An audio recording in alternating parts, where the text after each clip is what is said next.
Selve arbejdet med at påføre Claywall lerspardel og malingsprodukter er så simpelt, at du nemt og endda meget hurtigt kan gøre det hele selv efter en kort instruktion.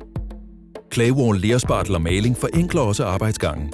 Har du eksempelvis sat en gipsvæg op, slipper du nu for det store arbejde med at spartle og slibe i en uendelighed. Du kan nøjes med at spartle sammenlæggen ud en gang og groft jævne efter med spartlen. Du kan bruge Claywall-systemet på stort set alle overflader, men du skal først sikre, at alt løst tapet, mørtel og murværk er fjernet. Claywall kan også bruges i kældre og vådrum, da leret arbejder med fugten i rummene. Når løse elementer er fjernet fra væggen, starter du med at påføre lembasen. Du ruller den på med en malerrulle eller pensel i et jævnt lag og lader den tørre i en time. Dette er den eneste forberedelse, du behøver, før du begynder at påføre Claywall lerspardel.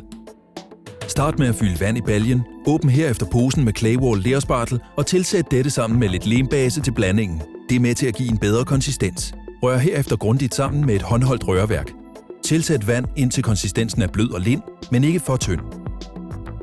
Tag nu et stålbræt og læg en passende mængde lerspardel på med en mureske og træk i jævnt tempo leret op ad væggen.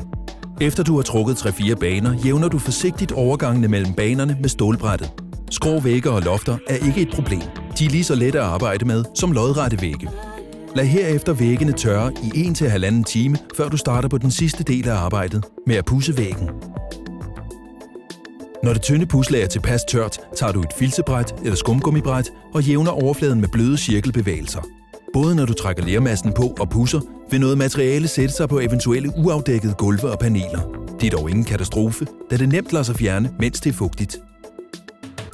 Når væggen har tørret i yderligere 6 timer, er den klar til første lag maling.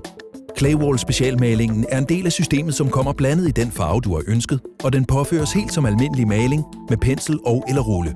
Væggen skal have 2 lag maling for at få optimal styrke og holdbarhed. Du er nu klar til at tage rummet i brug, og du har nu en moderne overflade med smuk, enkel struktur i et eksklusivt farveunivers og samtidig det sunde indeklima, som lerbaserede materialer skaber.